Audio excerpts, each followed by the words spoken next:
Grabe guys, masarap.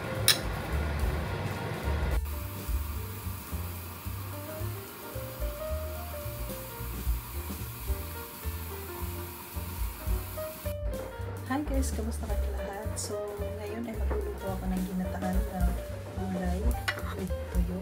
Ayan. Meron tayong tuyo. Iniwang tuyo. Ayan. Malapad na tuyo.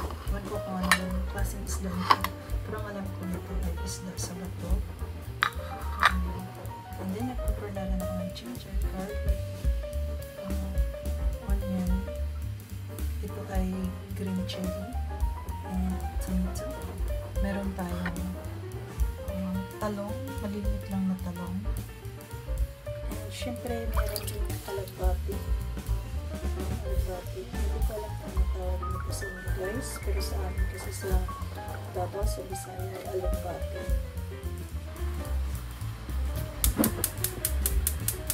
So guys, ang muna natin gawin ay prituhin natin muna yung tuyo.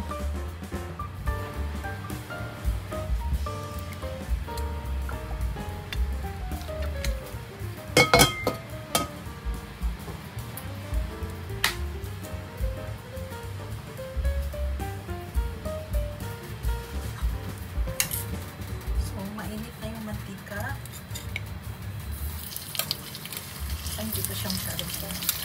Pagkawan. Pwede natin ang isa kasi sobrang amin ito.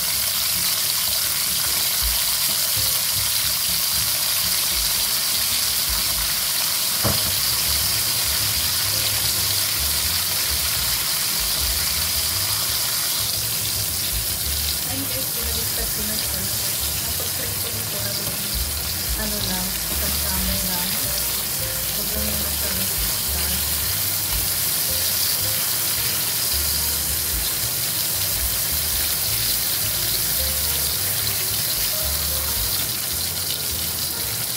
Pagkatapos kasama ito natin.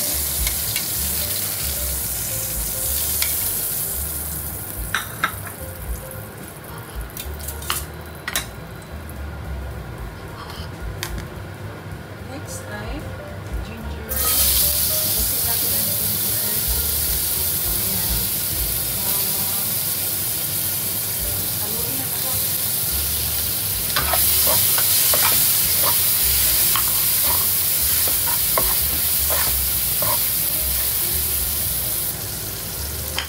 Next ang tomato.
Ilagay natin yung coconut milk. 1 cup of coconut milk.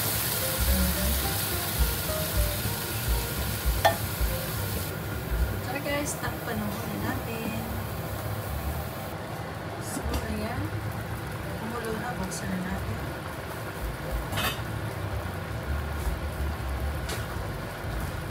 Next, ihalo na natin itong dalawang tuyo. So guys, promise masarap ito guys.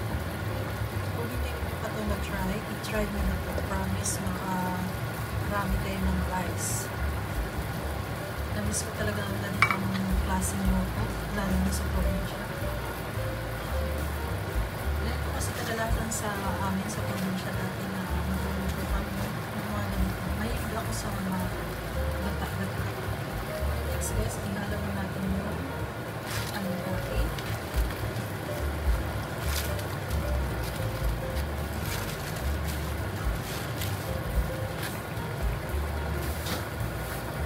Kakaiba yung alibati nila dito, malalaki ang dahon. Sobrang taba.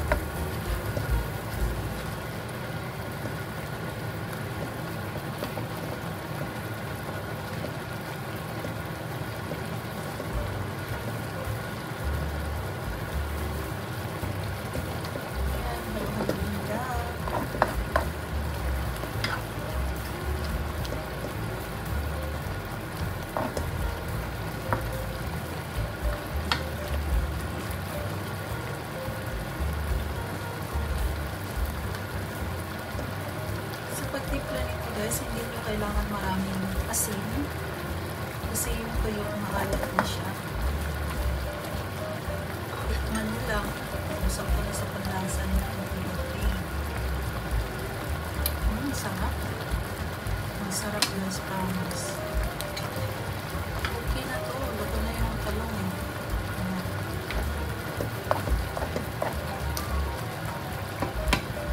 I hope nagustuhan na itong recipe ko guys. Itong recipe na to ay ito yung kadalasan na niluluto pang probinsya sa mga taga-province dyan. I'm sure makakarinig ko. Diba? Kung meron kayong matanim-tanim na gulay, hindi na kayo pwedeng bumili. Talagang meron kayo sa paligid nyo. Ang bilhin nyo na lang ng tuyo.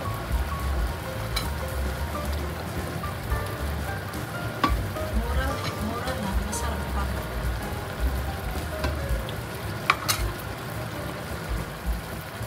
So guys, hanggang dito na lang ang ating video guys. Thank you for watching and see you in the next video. Bye! Thank you guys!